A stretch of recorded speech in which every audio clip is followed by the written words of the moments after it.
Good morning, good afternoon, or good evening, everyone. I would like to first and foremost give a very special thank you to our great friend and member of the show here, Lewis, for allowing me to turn this, what was going to be a one on one Zoom call, into a full on presentation. And Lewis said to me, would you be willing to do a presentation on Darwin's theory of evolution and how that may not exactly be so accurate relative to the information that's coming to light these days?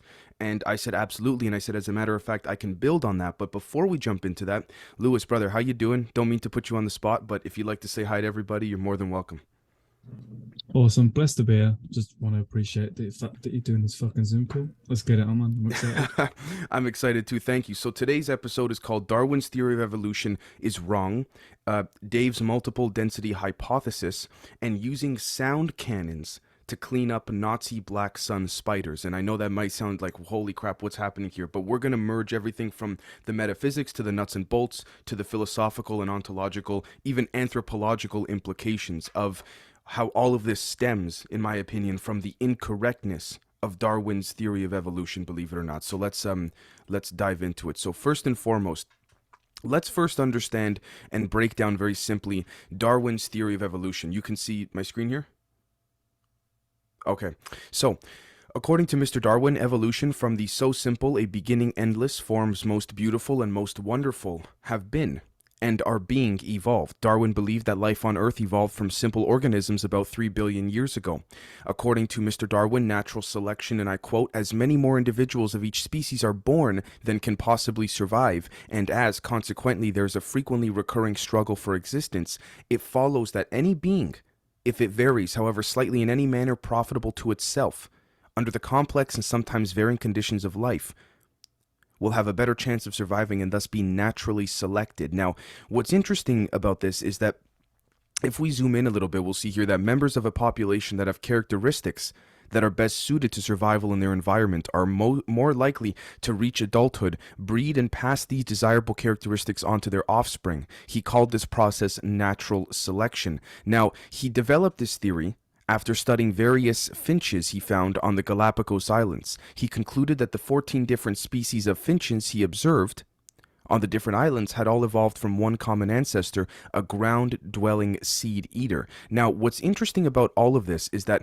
if we take a look first and foremost, believe it or not, at the Nazi black sun, if you will, or the black sun cult. This was the symbol representative of that of the, again, the more higher level echelon Nazi group or elite, whether it's Goebbels, Goering, you name it, of course, Hitler, Himmler, all of that, pertaining to a much seemingly grander understanding that, again, a lot of historians attribute to being, nonsense or heretic or fantastical and complete gibberish. But in reality, there's a direct correlation to Darwin's theory, but more importantly, to how Darwin's theory by definition proves, in my humble perspective, to aid also Lewis's intention of this overall concept here, that it's not exactly correct, and we'll break all of that down in each category right now. So, quick summary of Darwin's theories: that individual organisms in nature differ from one another.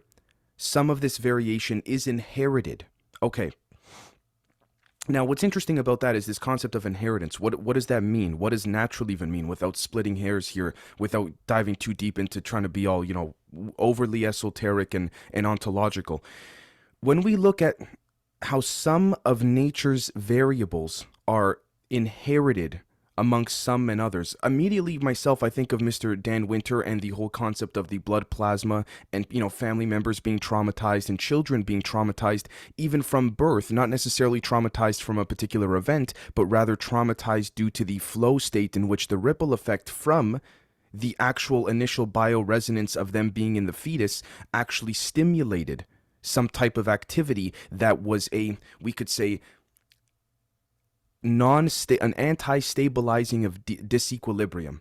So in other words, basically that means that if we have something that is symmetrical, and then say we have a circle and we move one side of that circle, we shift just half of that circle down a little bit, you've now destabilized that, again, what was once equilibrium. So now if we take that perspective and we place over top of it more rings, which we're about to draw actually in a second here, we'll find that what we call inherited may in fact be information structures electromagnetically packaged over top each other, if that makes sense. Now, this by definition immediately dismisses Mr. Darwin's concept, and again, I don't mean to. He's not around for us to ask him, of course, but I don't mean to constantly, I guess you could say, appear to attack him in the sense that I wonder to what extent he understood this or not.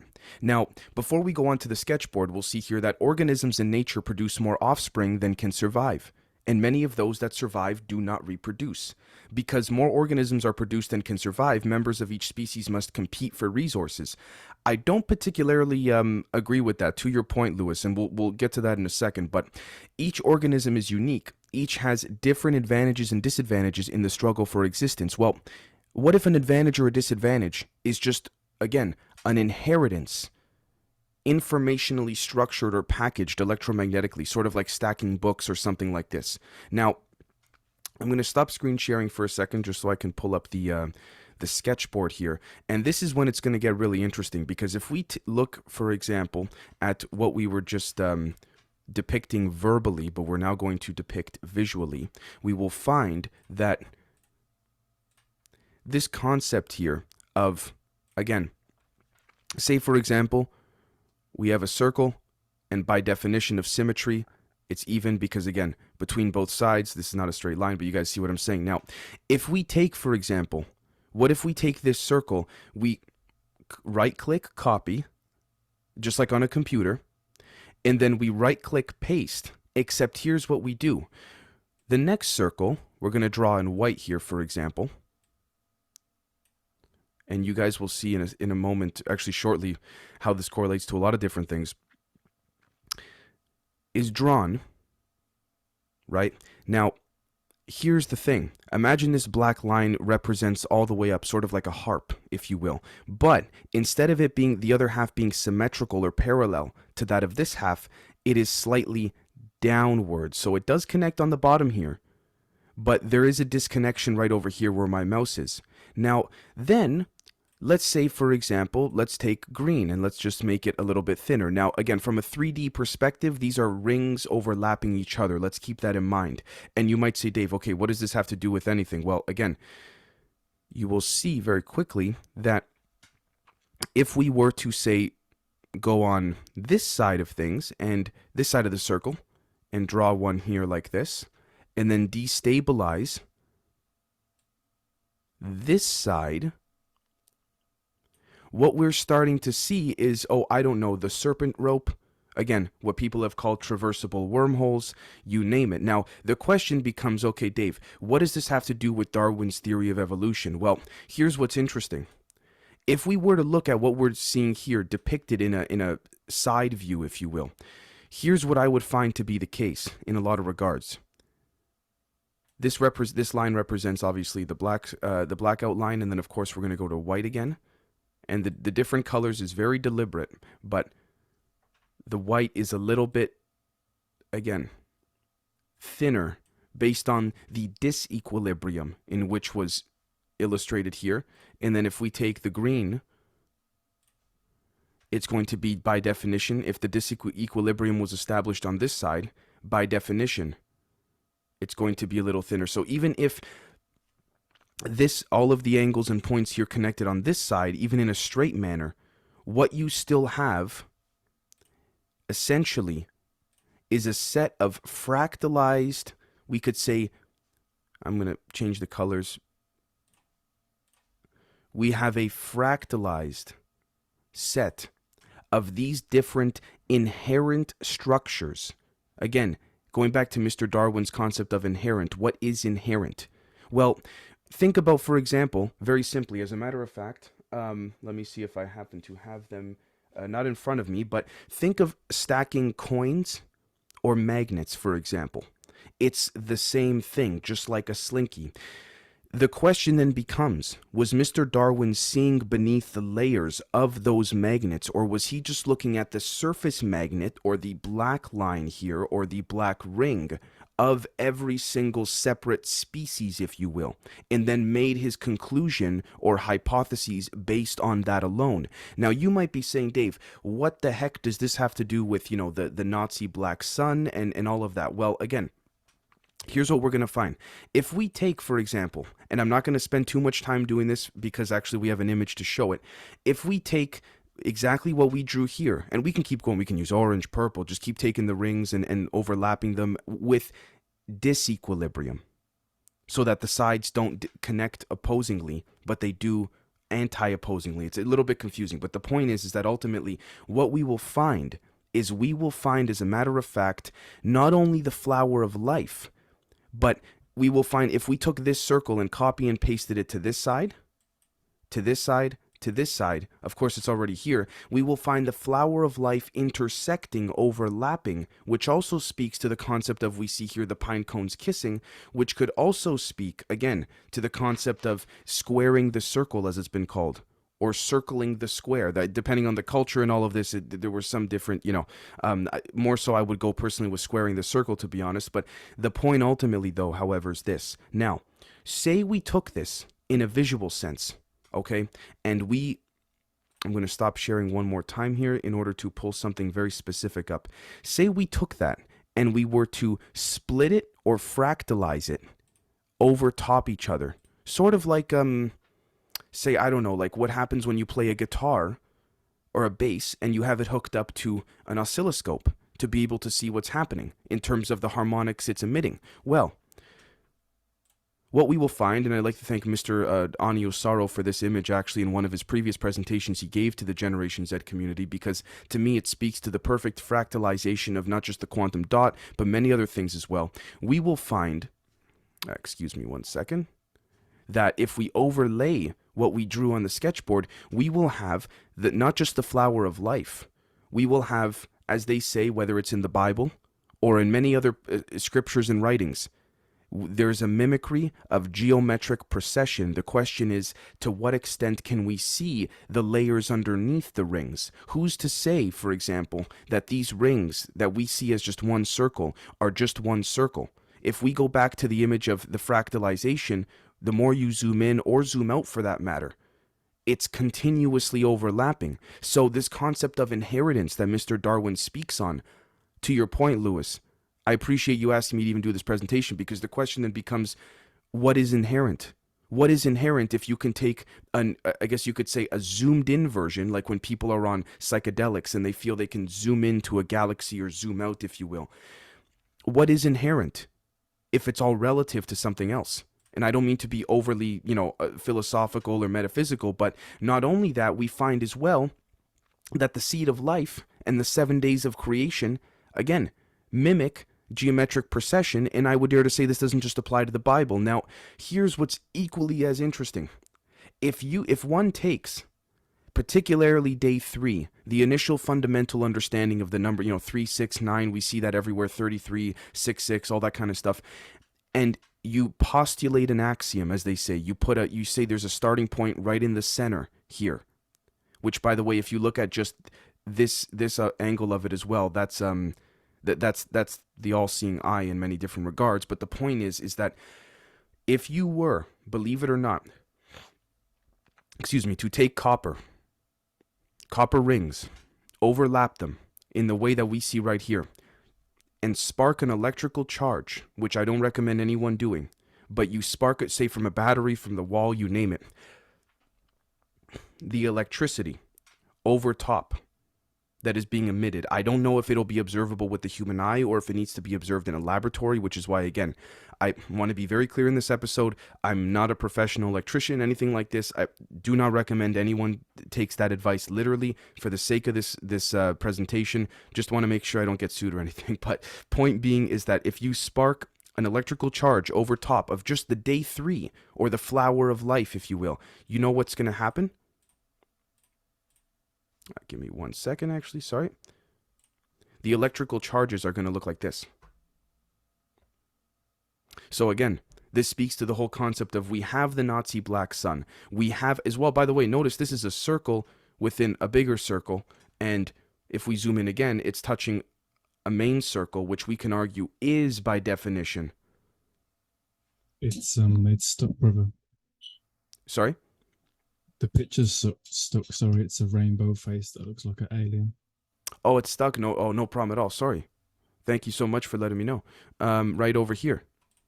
Do you see this now? Perfect. It's going to look like this, everybody. Now, again, to what extent do you need to, this would be observed with the human eye, or with that of some type of other, filter, thermal, you name it. It's not for me to say. I don't claim to know. So I want to be very clear. And again, one final time, I want to politely reiterate: do not try this at home. I want to be very clear about that. But the point is, ultimately, is that if you took copper, coiled it up in the way of what we see as the flower of life here, sparked a charge, you're going to see the electric, we could say the electrical pulsations. And this is also calculatable as well in a theoretical model, but you're going to see the electrical charges pulsate into that of what is representative of the Nazi black sun symbol here. Now, what's equally as interesting is, you might be saying, okay, Dave, what does this have to do, again, with the whole angle of,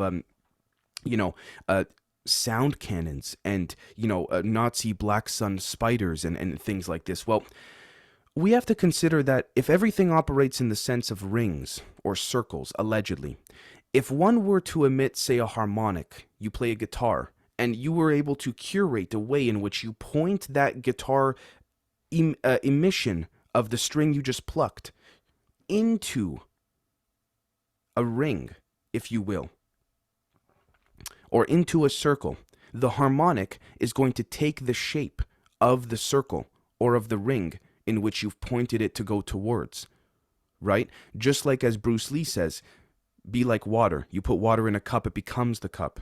You put water, again, for example, water flowing down a river. You put a rock onto the river, and the water doesn't go through the rock, it goes around the rock. It begins to adjust, adapt, just like nature. Again, as they say, we get our best tricks from nature. Not only this as well, but this speaks in a philosophical sense to the angle of living in the moment, where, for example, say the rock represents a problem in your life, let's say, and the rock has not been placed into the river is you.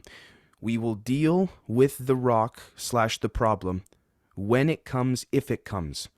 That's the point.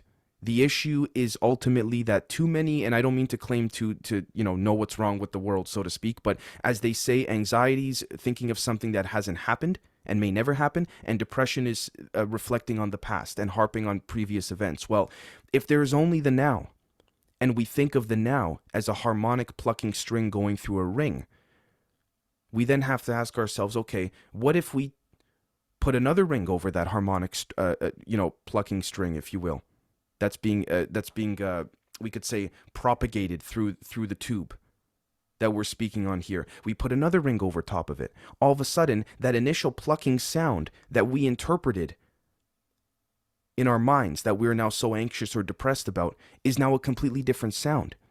So this goes right back to Darwin's theory of evolution. To what extent is something inherent, ultimately? Now, here's the other thing as well. When we look at the different circles and rings that are overlapping one another, we also have to ask ourselves, could this be applied to the planet relative to that of the flower of life? What's the difference? Why could we not, in a visual sense, correlate this to that of Earth? Why, I don't see why that wouldn't be the case. As they say, again, this whole concept of the center of the Earth, Agartha, New Schwabenland, what's happening there? So, in my opinion, what we then have to do is we have to look at all of the different, I'm going to just make sure that I have this established here, all of the different, we could say, statues, structures, again, I'm going to be completely honest with you folks here. For anyone on the Patreon that is watching this, you're more than welcome to comment if you know what they're formally and officially called, but we will see here that there are many, many, many different, all over the world. We can call them, I don't know, this is not a proper word at all, but I don't know, the spider, tarantula, I don't know, Lewis, I have no idea what we would formally call them here, but again, we see them all over the world. Now, if we look at these spiders from a 2D standpoint from above, it's going to look like the Nazi black sun with the center and then the tentacles reaching out and expanding. And if you sparked an electrical charge over top, we could say the tentacles of these beings, you would probably see an electrical pulsation similar to that of what's depicted in the Nazi black sun logo and illustration. Now, not only this, But this speaks to, okay, we see the spiders. Say the spider represents one of the rings we were sketching initially. What happens if we put another ring over top of that spider in a fractal, much larger sense? But half of that ring is shifted downwards, so that there is not a stable sense of equilibrium. There is disequilibrium. Well, I would dare to say we would probably come across, more than likely, something like this, which, by the way, can be viewed all over the on Google Maps. I mean, it doesn't take a genius to notice this. Just making sure you see the cities here, Lewis. Okay, you will see, again, all over the world, almost like there is a central hub, and these are the rings overlapping the spiders. Now, where would the spiders be? These spiders would be literally, metaphorically, esoterically, but more importantly, literally, underground. Again, I find it quite peculiar that there have been very interesting, again, whether it's Israel, whether it's New Zealand, you name it, explosions, earthquakes, unexpected and unexplained events all over the world in the last, say, 5 to 8 years, very interestingly, pertaining to that, of centering around these particular locations. Now, again, if we look at the bottom picture in particular, I don't know, to me personally, this seems right over here to be the tentacles of the spider. And then if we look, by the way, at this road running right through the city, to me, for those that are more into the science angle of things, this reminds me of the Aronoff-Bohm effect, driving a neutrino beam right through the center of something, which, by the way, driving a neutrino beam right through the center of something reminds us precisely of what we were drawing initially. Did you say, Lewis, that the second picture we looked at looks like a snake eating itself? Right, the Ouroboros, precisely, exactly. Now, this goes right back to the plucking of the harmonic strings, which we can say, I'll put H right over here, harmonics. We'll call these the harmonic strings, and I'll explain in a second, through the tubes, through the rings. But each layer of ring it goes through effectuates a different density vibrationally, which emits different forms of power. Now, what happens if you weaponize that? Could we call them sound cannons?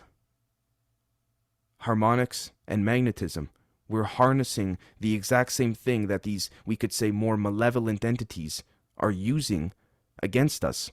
But as a matter of fact, are inverting it. So the same way that we speak about how society's inverted, everything is off kilter, we're living in a perverted, inverted society, we flip it right back. But before we flip it back, we must realize how to flip it back, which would then speak to realizing potentially that Mr. Darwin is absolutely incorrect, because he's only looking at one ring.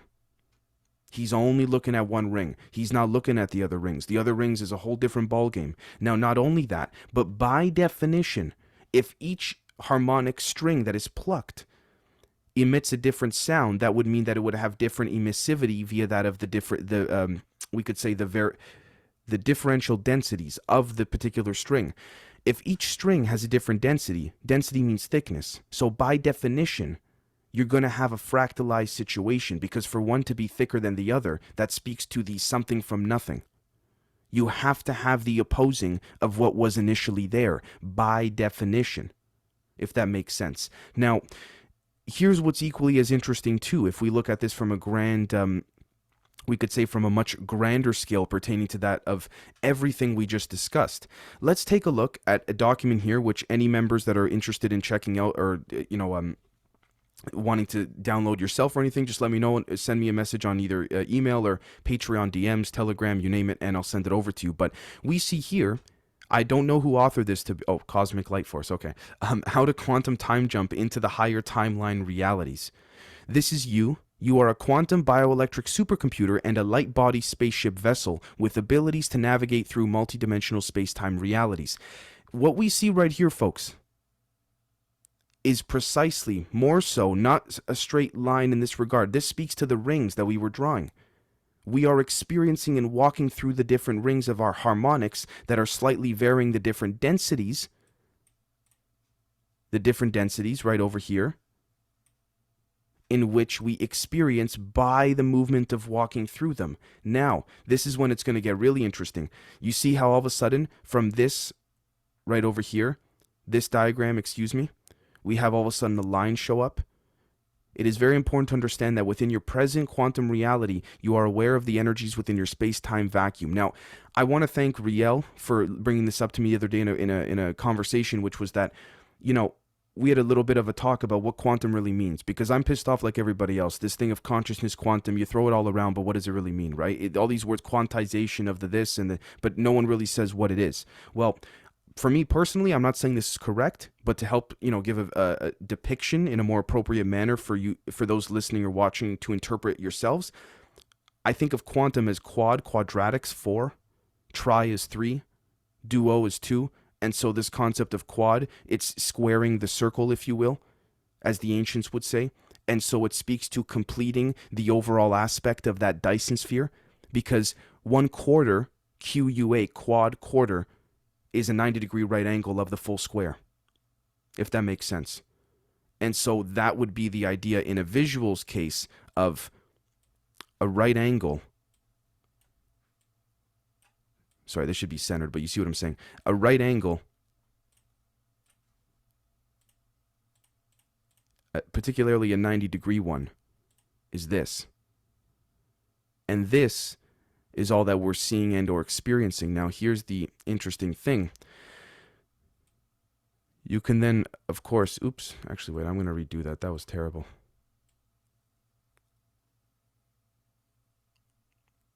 Again, you can draw a circle, sort of like a diamond. I kept this on a slant on purpose to show that it doesn't have to be curved per se. But then, of course, this keeps coming back right to what, the ancients, I guess you could say, have always talked about pertaining to, one second here, we'll use green, knowing thyself, or even what the Masons have discussed. And if we were to draw that outline right there,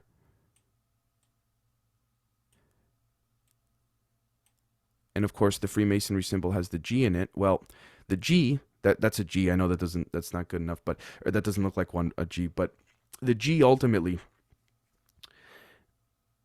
represents, we can argue, Maxwell's equations. The G represents potentials, the potential realm, the realm of infinity. Now, what can we go back to on this sketchboard in and of itself that represents infinity, for example?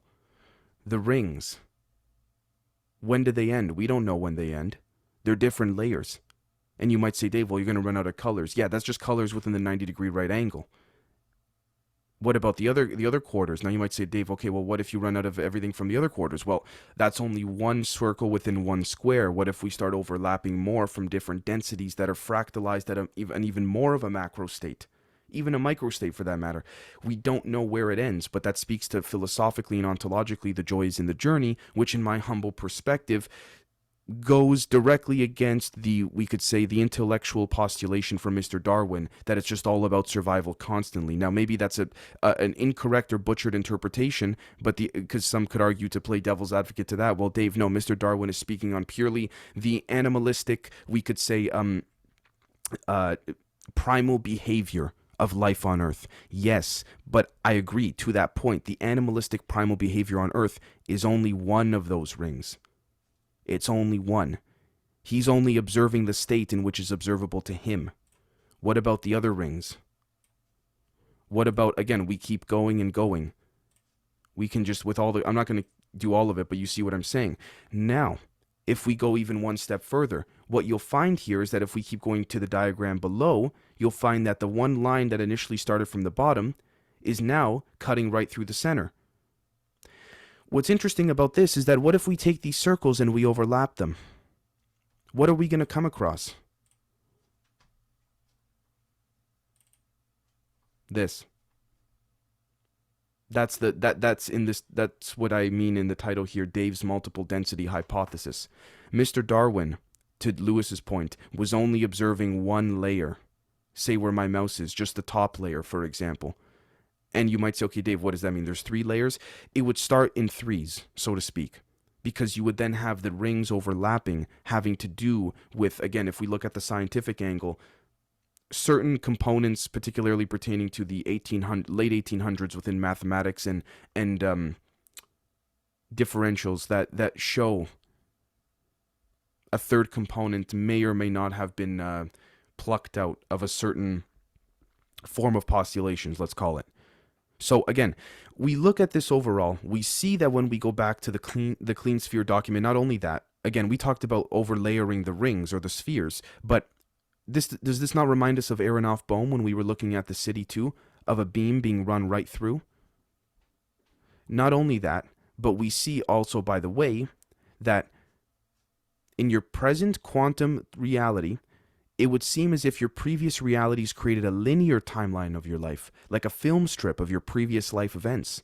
However, this would only appear this way, but it is not, as you walk through your portal in a fully charged body vessel with an intention of experiencing the highest timeline and pleasant physical creations and manifestations. Within your new reality, your energetic signature will magnetize into one physical reality of the unlimited potential quantum realities.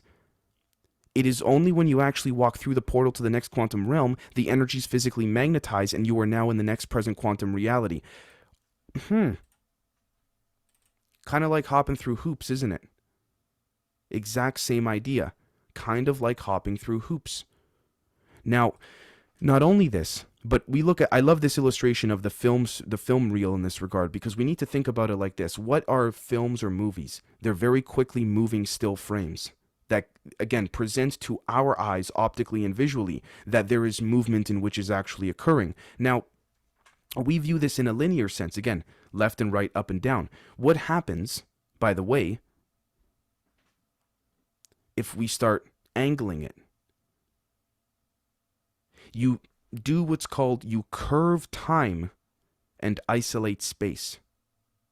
I know that's a little bit tricky to comprehend, or to even me, it took me at least, if you guys can comprehend it, those watching or listening in real time, God bless you, because it took me days. So the point is, ultimately, is that we'll see here that because the fractals and the hoops are infinite, or at least they seem infinite, you are now aware of your infinite intelligent quantum reality and its portal points. Now, here's what's interesting. The more you emit a sense of confidence, as I call it personally, leaning into myself, leaning into oneself, the more you begin to jump to the higher realities in which are all around us infinitely. Now, what does that mean? Well, again, this speaks to the concept generally, in my humble opinion, of manifestation. You manifest a particular reality and you set the intent of that reality. And once you set that intent, you begin to, again, vibrate and transition from the previous version of you into the new version of you. You become, as we said in Euclid chapter 5, you become the idea. Because your pursuit of that idea, waiting in line at that Apple store or Victoria's Secret, you name it, the pursuit of the ideological journey towards the product is more, we could say, enriching energetically within oneself than the actual product you're going to obtain, which speaks to the validity to manifestation not being in what we call the quote-unquote physical. Because the thought is being presented and then, sort of like the Nazi black sun symbol, in an electrical pulsated manner, shot down the body into telling yourself, this is what I want. The product didn't tell you what you want. You told yourself what you wanted. You told yourself you wanted the product. You've now created and instilled a vibrational state that has brought you from one ring to another ring. Just like this. So, I'm going to cut the recording now. I hope the presentation was up to your standards, brother, and I hope that everyone here that's watching or listening, this will stay more than likely members only permanently, simply because, again, if I blab this out publicly, it kind of, people are going to go, what? You know, you got to be a member at the very least to sort of understand, just even to look at a couple of the Euclids and all of that to see where we're going here. But point being is, thank you so very much, everybody. Thank you, Lewis, for allowing me to record this presentation, and we will catch everybody soon.